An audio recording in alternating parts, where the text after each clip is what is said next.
Hello, this is Mark Sturdy of 7 Days Ahead with highlights from our multi-asset technical strategies for the week beginning the 28th of September 2021.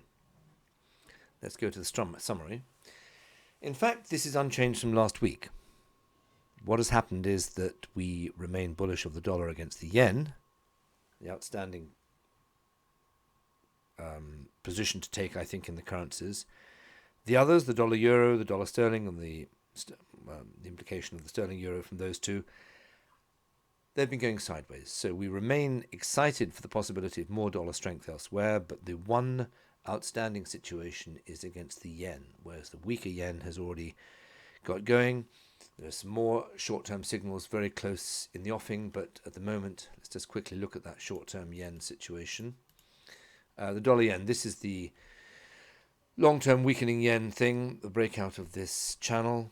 We would like the yen to break above 110.96. It hasn't done it yet, but we remain confident that's the detail of that. But we remain confident the yen is the weakest of them all. The others are dithering sideways and would stand aside. In terms of the stocks, the one exciting stock market remains the Nikkei 225. There was a lurch downwards in all markets just at the end of last week, beginning of this, the end of the week before last and the beginning of this week, but all markets recovered well. The point is that the Nikkei is the one that is unambiguously bullish there, here, though we'd like to see it break 3720, and here, because we're right at the all-time high, previous high of 30,000. This is the December contract. It hasn't quite established itself above there, but it looks as if it might do. So that looks very strong to us. But compare that, for example, to the S&P 500, where the scary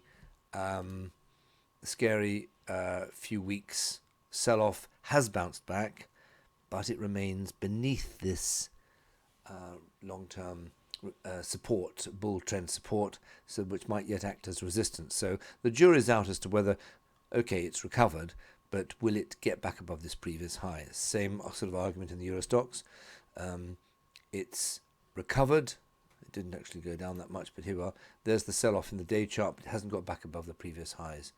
Similarly with the FTSE, there's the short-term sell-off. Hasn't been able to get back above the previous highs, either in the day chart or the week chart.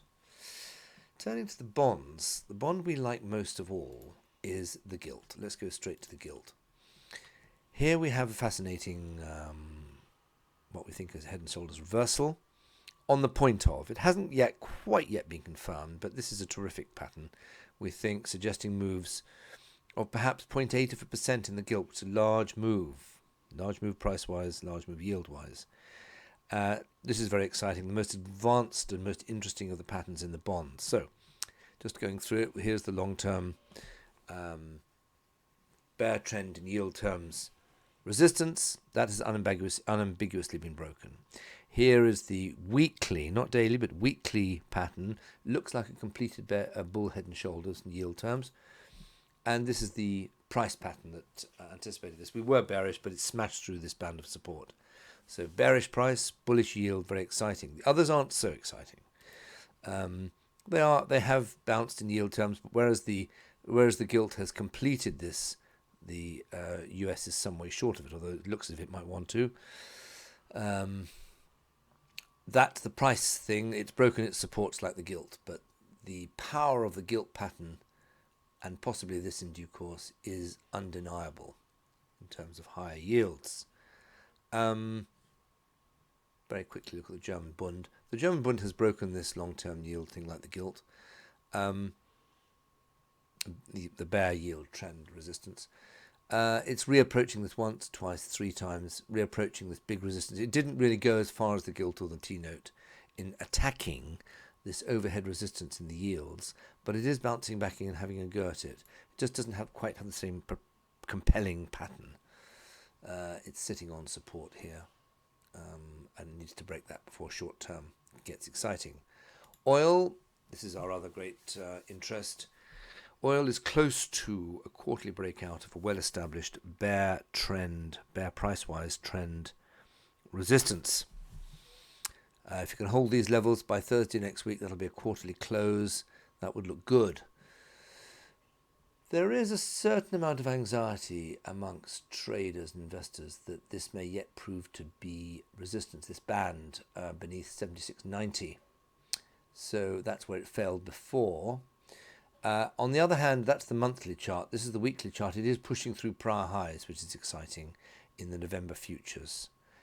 And that's the detail of the November futures pushing through prior highs. This should now act as very good support on any pullback. So we are not totally unambiguously bullish, but we are pretty bullish in the oil.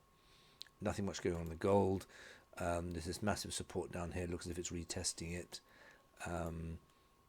Possibility of this might go further down. It tried to rally and failed at what might be a small neckline, so it might push on down and test this support. Whether or not it'll break, we don't have a clear idea.